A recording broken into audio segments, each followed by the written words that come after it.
Hello and welcome to the LLDS Finals for 2017. This is the first time we're ever doing this. We're here at YCS London. It's Friday. I'm here with Matt Bell. Hey guys, how you doing?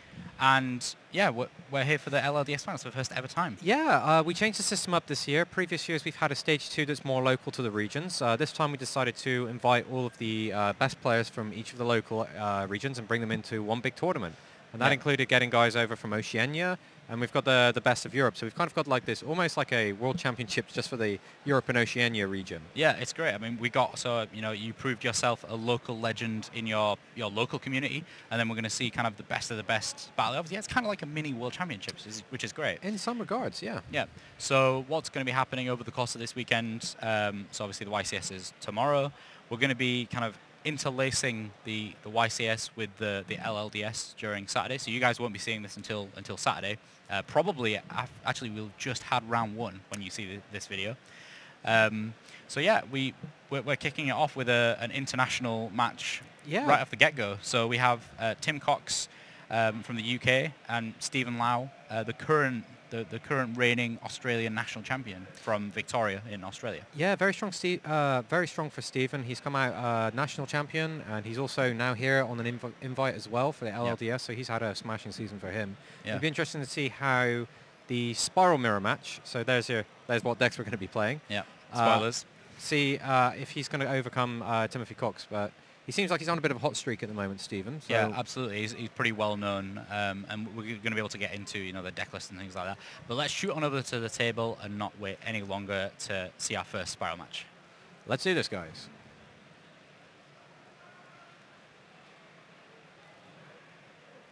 Okay, here we are. So you can see Tim Cox on the left and Stephen Lau in the red on corner. The right. In the red corner, yeah. This is the first time Matt's seen this new stream layout. Yeah, actually. it is actually. Well, I've seen it because I've been watching you guys from home. It's the first time on the stream. We had a different system in Japan. Yeah. Oh, yeah. Because the last event you did with the World Championships. Yeah. In Tokyo. Can I still get away with the excuse I'm jet lagged? Not entirely sure about that. It's only been a few months. Yeah. Fantastic! Yeah, that was a fantastic experience. The format's moved along a lot since then. We're now more into links, and Spiral has bolted straight onto the scene as the most dominant deck. The field for this tournament is exactly what you'd expect in terms of lots breakdown. of Spiral. We got some True Draco, Trickstar, Invoked also dotted in as well, but the vast majority of the players choosing to take this LLDS with Spiral.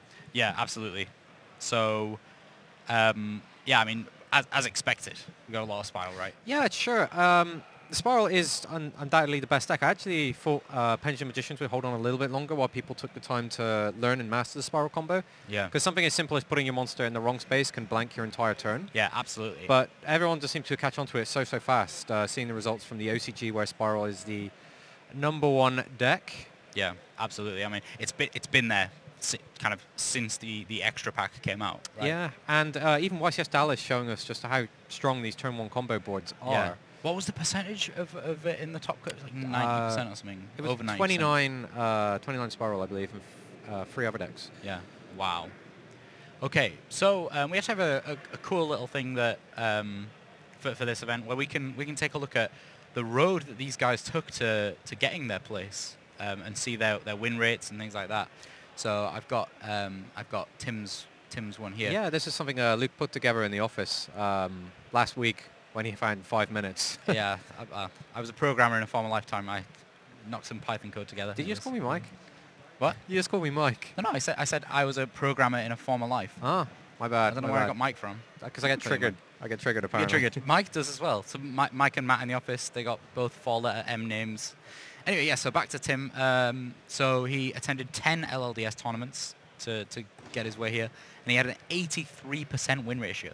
That's really impressive. That is really, really impressive. We'll get onto the WCQ stats later on, but yeah. And Tim actually firing out with his uninterrupted Spiral combo. Straight off. He's got his double helix, and he's now moving in with Master Plan. He has Soul Charge in hand as well, and Max C for when Stephen tries to fire back. So this is going to be an extremely strong turn for Tim. Yeah, absolutely. So he's going to go for the Link 3. Yeah, he goes up to Decode Talker and then gets the trigger from Master Plan. Yeah, probably going to use the... Oh, no, I think he already used the field effect. But yeah, he's got so many options here, hasn't he? He's got Soul Charge as well, which can just make this combo even bigger.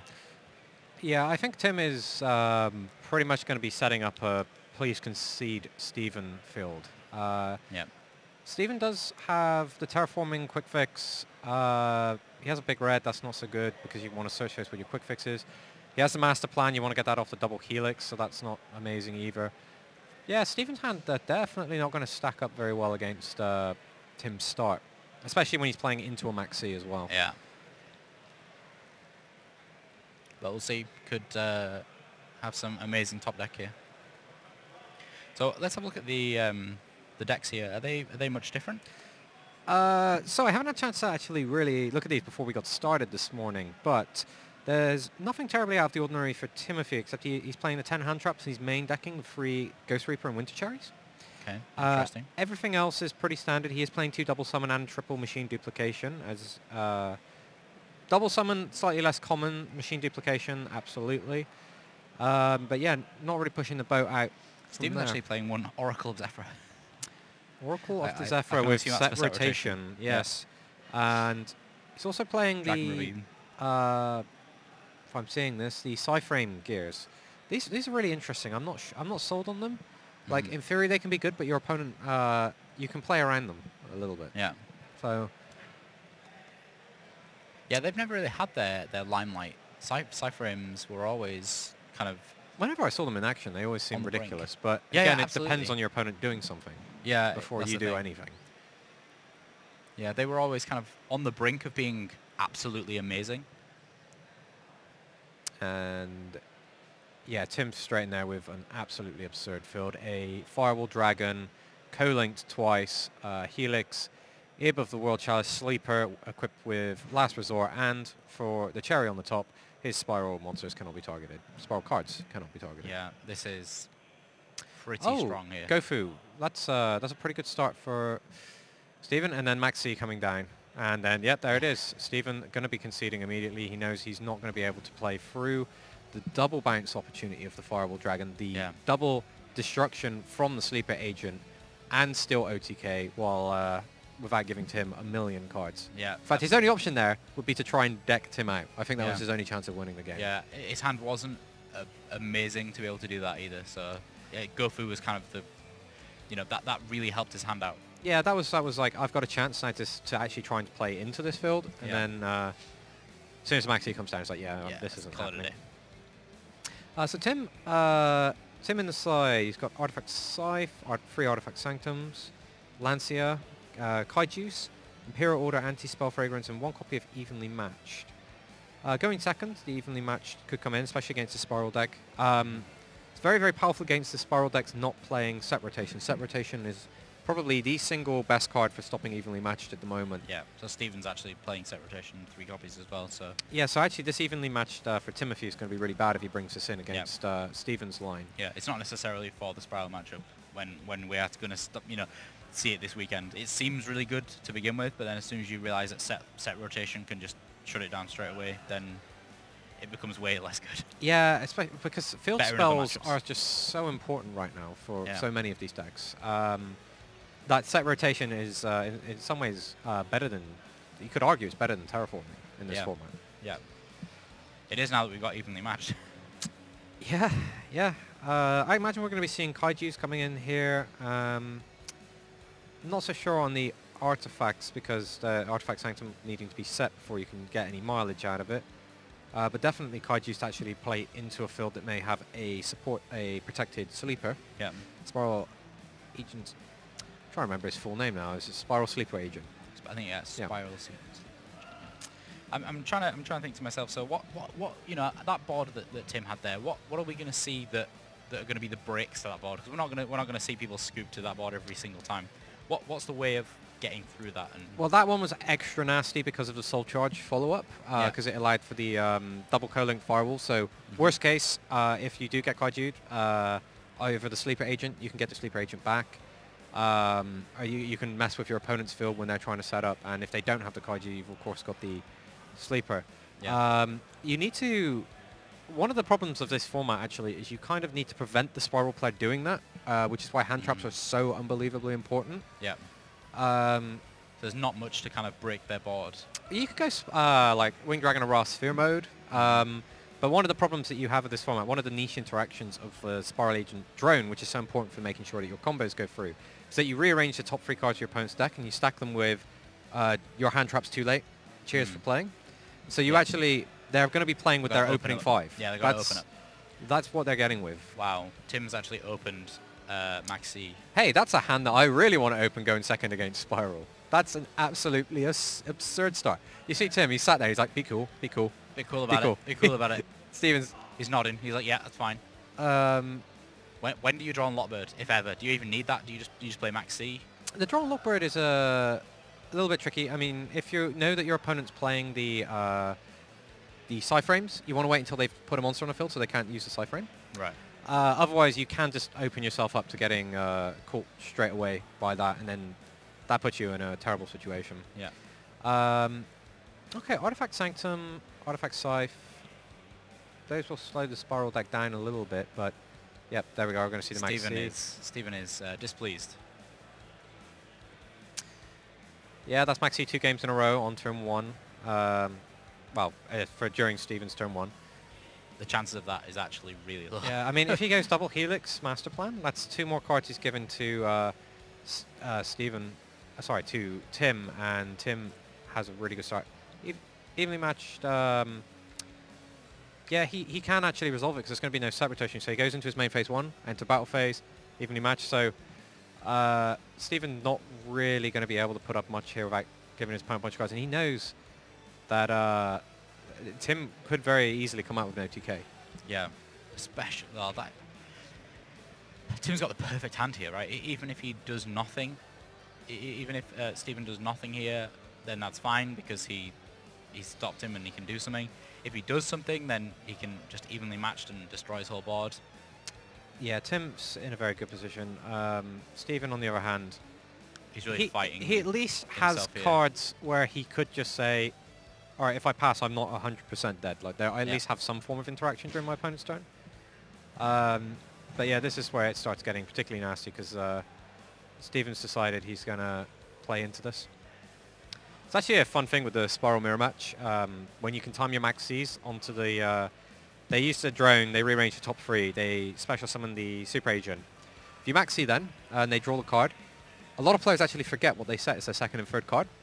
Yeah. So you can catch them on the double Helix, because they summon the double Helix, then they draw an extra card. Yeah. And it's like, I've actually forgotten what your third card is. Yeah. Yeah, I'm pretty sure when I saw it, Tim had 3 monsters, so that would have been a pretty easy situation for Steven. Yeah, it's just like just the monster cards this game. Yeah, so to have a look at the road for Steven to make the LLDS finals, he played in 8 LLDS tournaments with a global win-loss ratio across those 8 tournaments of 86%. Really high. These are much really higher than the WCQ percentages because we took a look at those and we'll talk a bit about them over the course of the weekend. So we figured you guys would actually, we know that you create a community list of who's the best player and we actually have the stats for last season, so we'll share some of those with you so you get a bit more of a insight. There we go, enter the battle phase, evenly matched. That only gets rid of 1 card. Oh, and the Resort Horse. So that's of course 2 cards there, and Tim has to give up his battle phase to pull that trick off, and that leaves Steven with a Sanctum set. What does he have in his side deck? Just the one. Oh, he has the one Scythe and he's drawn the Scythe. Artifact Sanctum, we've not seen that card in a while. No, absolutely not. Do you remember the card effect? Sanctum? Yeah. Yeah, you can flip it over. It special summons an artifact from your deck, which they all get their effects when it's special summoned your opponent's turn. And if it's destroyed by your opponent's card effect, you get to destroy a card on your opponent's side of the field, which is really cool. If they like MST it, you can just chain it and get both effects. Yeah. Really strong. Spiral Super Agent. We're going to see Gofu coming down for Tim, and Steven considers his set Artifact Sanctum. Artifact Sanctum, can you summon from the hand, or is that just deck? No, it's just deck. Which you don't have Artifact Sanctum. But yes, it's just deck. In which case, then that Sanctum is not good at all for Steven, because he's drawn the Scythe. The Scythe. Is he only playing one artifact? Yeah, from what I can see in his side deck, he's got the one artifact Scythe. I can't see any other ones there. And Tim starts building his field.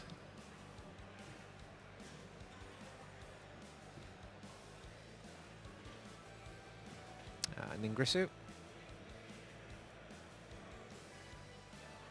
Drone. Now this is the problem for Stephen because he's kind of light on cards. Can we see Stephen's hand? Yeah, he's just got Scythe and Quick Yeah, Fix. because he's kind of low on cards, and then the drone is now going to be making sure that the next draw is going to be your worst possible of the three. Yeah. Whereas if we look at Tim's cards in play here, he's got a bunch of stuff. Yep, he's going to use an Ingrisu, send this to the graveyard. As you see, Stephen cannot chain it. Oh, this is just not going well. Yeah. So for some reason, I've not seen Sanctum so long. I was Sanctum has wondering to if you be could summon destroyed. from your hand. No. It's just, It's like- it's just a deck. Well, yeah, and then when you mentioned that, I remember his opening hand. It's like, actually, that was infinitely worse than I thought it was. Yeah. Yeah, Tim is in a great spot here. I mean, the best kind of, you know, times to draw Maxi is situations like this. You're in round one. He's in the feature match. He's probably pretty nervous, and yeah. So we see this guy who, yeah, The card of the format with his partner in crime, Machine Duplication. yeah, I think that's like the main interaction that most players are considering, saying, I have to stop that interaction. yeah, The Spiral matchup is so difficult to actually play against because they've got so many options available to them. Yeah. You kind of, in many ways, need two hand traps that definitely shut their turn down. yeah. It's hard to identify where you're going to use them to make the most impact because there's so many options. You know, in earlier formats like the Zoo format, for example, you would have very specific timings to be able to play your hand traps, and then Yeah, there were like hard stops in your opponent's turn. But yeah, like if you summon the Quick Fix, do a search, then play Machine Duplication, and they use a Ash Blossom. If the Spiral player can sneak the Super Agent into play, even if they just get lucky, they can then go double Helix, Master Plan into Yeah. Sleeper Decode Talker, and it's like even when you had the hand trap, then you're still dealing with a very difficult board. yeah. Interesting that Stephen decides to summon there instead of to the other extra monster. Well, here his opponent give him a free upwards arrow, so he's making the most of it. Yeah, why not? And that means he can then put something else in that extra monster zone should he choose so. Yeah.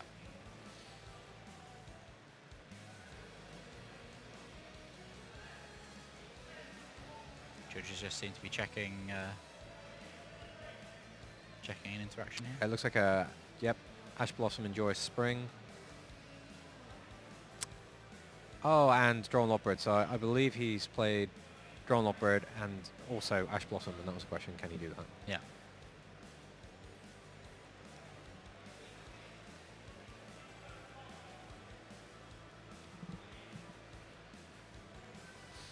Unfortunately, we don't have the comms of the players at the table, so we will do our best to interpret what's happening on the screen. I've just found out that Stephen's actually cited out all of his Cypher engine and the Destrudo engine as well. Is that the name of it? Yeah, Destrudo, the Dragon of Destruction, I Yeah. believe. Is it Dragon of Destruction? No, the last Dragon's Fisher. My apologies. Destrudo, extremely powerful, especially against set rotation, because you can use it to build up to an Ancient Fairy Dragon, clear the field spells, get your own field spell, and actually get started. Yeah. Extremely powerful card introduced in Circuit Break. Yeah. I love Ancient Fairy Dragon. It's one of my favorite, one of the 5Ds dragons. Yeah, it's one of the it was one of the weird ones. Like I think all of the 5D dragons were great, except for maybe Archfiend Dragon, which was good in the beginning when Synchros first came out. Oh, Red Dragon Archfiend. Scarred Red, no, not Scarred, the regular Red Dragon Red Dragon Archfiend. Archfiend. But to be honest, even that was really, really good in the first Synchro format. Yeah. It was really good. But then yeah, it got very quickly power creeped by like Stardust, essentially. Well, Stardust was in the same set. Yeah, but people were struggling to make them. That's what I'm saying. So if you managed to get Red Dragon Archfiend out, it was pretty like that was over. But then people were easily able to make synchros, and it became less good because people were able to just slam out Stardust Dragon quite easily. Yeah, but that just got stole by Goyo Guardian. Yeah. Good days. Good days. Oh, that's a nice level 8 synchro you have. Watch this. Watch this space right here. Can I have... Goya Guardian was so good. Goya Guardian was great. It was massively depressing when it happened to you. Oh yeah. But it was great. Oh yeah. Oh yeah, but taking someone's Stardust Dragon always felt amazing. And I think someone just rolled a dice across the table. Or it was a fly, can't tell. Anyway. So yeah, I feel like we're kind of onto a bit of a simplified game state. Not necessarily super simple, but both players have kind of done their initial plays, and now they're kind of onto the second wave of stuff. You can tell how unhappy Stephen is when he's had to consolidate resources into a Gaia. Yeah, that's not pleasant. Which does absolutely nothing bar clears and Ingrisu. But he did have to invest like 3 link materials into that. Mm-hmm. And that is not a place you want to be against your opponent, who now just starts opening up the combo. Like for example here, Tim could go Borlo Dragon if he really wanted to, which I actually think is the hidden MVP of this tournament for when you go second, playing into the Spiral Field, because the Borlo can't be targeted. If you can get to that point still your opponent's sleeper, you can actually start breaking apart the board. Yeah. And Spirals has this really weird thing where you generally spend like your entire deck doing your combo, like using all your quick fixes repeatedly. They're going to get banished eventually. You add all of your gear cards. So once you lose your initial setup, your game plan becomes much more linear. You're only playing one sleeper, so your only way of getting it back is by shuffling it in with Resort and then searching for it again. Yeah. But you can only do that during the end phase. Yeah, exactly. So it's not like you can loop that during that turn. So if your initial spiral board gets broken, it's the game suddenly becomes extremely difficult for you to get back into. So for the people, just in case we didn't feature Spiral during round 1 of the YCS, what is the general gist behind this Spiral deck then? So the combo is obviously you're going to go get your double Helix as soon as possible. Where does it really go from there? So we see this random kind of rank 1 monster. What's the gist of this here? So essentially with the Spiral deck, you're looking to set up your final field is going to end up being Fireball Dragon. It's going to be co-linked in some way. Yep. And you're going to have Sleeper with Last Resort. That's generally your bread and butter combo that you're trying to get to, because then you get the return to hand effect of the Fireball Dragon, and you also have the removal during your turn, during your opponent's turn. And because you've got last Resort equipped to your Sleeper Agent, if he targets himself, he won't actually be destroyed by his own effects. Yeah. And then then you can just disrupt your opponent essentially with a bunch of these in hand traps. Yeah. And the entire thing starts as soon as you can get 2 Spiral monsters on the field. You've basically opened up a huge range of plays. Yeah. We actually saw here Tim used his Super Agent to destroy the back row of Stephen Lau, and it happened to be a Scythe. Oh wow, yeah, that's going to stop any further extra deck plays for the rest of the turn. Yeah, I think he could have gone further with that hand actually. Tim potentially could have OTK'd. I think Tim would have definitely been able to lock it down that turn, but we know that on top of Stephen's deck is a Solemn Scolding. And what does Stephen have in hand? Nothing. So he's going nowhere next turn except putting down a card that costs him 3,000 life points to activate. Yeah. So I actually think Stephen is dead in the water, so to speak. Yeah. Drone is just so strong. I remember when these Spiral cards came out, I remember the first time we saw these. We were sat in the office just kind of like, these cards seem really good. They're just not quite there yet. Yeah. Like the Drone being able to rearrange cards on your opponent's deck. Like, that's never been good until now, where it's part of a bigger plan. It's because actually, some would say a master plan. Well played. Puns for days. So, yeah, it's super strong because of the amount of pressure the rest of the deck puts on you. That even the smallest thing like giving your opponent their worst possible draw, making sure that Regeki is buried, that the information that you gain from Drone is super strong. Okay, there it is, the handshake. Stephen's out. He saw the top card of his deck was Max C. That was just going to allow him to just put in the attacks. Next turn, put in more attacks, and then get there. Yeah. Okay, well, let's talk a little bit about that match in our post-match discussion. And we're back. So that was it. That was the first round of the LLDS. Yeah. What can we say about that? No, it's pretty much a bit of maxi action. Okay, welcome back to us at the desk. So, yeah, that was the first round of the LLDS. what can I say? The Max C was pretty strong there. Yeah, absolutely. Max C coming back and causing trouble, as it usually does. Yeah. Both games, Timothy opening with it Yeah. for when his opponent tried to make their first play. Yeah. But that was kind of a textbook example of what happens in the matchup. Yeah, You- it's you really build your field, fragile. and I think fragile is the way to put it, right? Yeah, absolutely. I believe that is the spiral board. While it is very, very disruptive, if it does get cleared, it's so hard for the spiral player to come back. And in this case, Stephen couldn't put a field up, and then he ended up being forced to consolidate resources into a Gaia, Yeah. which is just like super depressing to clear an Ingrisu. And is while Timothy's holding a whole mitt of cards, and he's Yeah. like, yeah, okay, I'm completely fine with this. Yeah, exactly. Stephen unable to get through his double helix combos, which kind of makes the entire deck. Yeah, exactly. And That's the thing. It's all down to those combos, and if you don't get those, as I say, very fragile. I think he would have been way better off if he'd not drawn the Scythe as well, because he had the Sanctum on turn 1. But he'd have been but- great because Yeah, he could have done that in his down, opponent's turn, and then he'd have been like, okay, I'm cool. But I think Timothy actually started with the Ash Blossom as well, Did he? actually. Yeah, so he could have stopped Sanctum. He could have stopped the Sanctum, but it would at least been a position where Stephen had a chance to interrupt his opponent. Yeah. As opposed to, oh, I've actually just got the Sanctum and the Scythe. Yeah. Not that I want to rewind the whole game, but yeah, even if he didn't draw the Scythe, the Ash actually got played on something later, which was important, so that potentially could have gone through and made Stephen get further. Yeah, the whole butterfly effect. Like, Yeah. what could have been had he not drawn Yeah, exactly. that. So I feel bad for Stephen because his hands didn't go the way they wanted to, but well played to Tim piloting the Spiral deck Yeah, absolutely. to top level, especially when he had that Soul Charge game one. That was filthy. Yeah, That was filthy. yeah, it was really good. Okay, right, well, you guys stick around because we're going to be back with more live coverage from YCS London 2017. Catch you guys soon.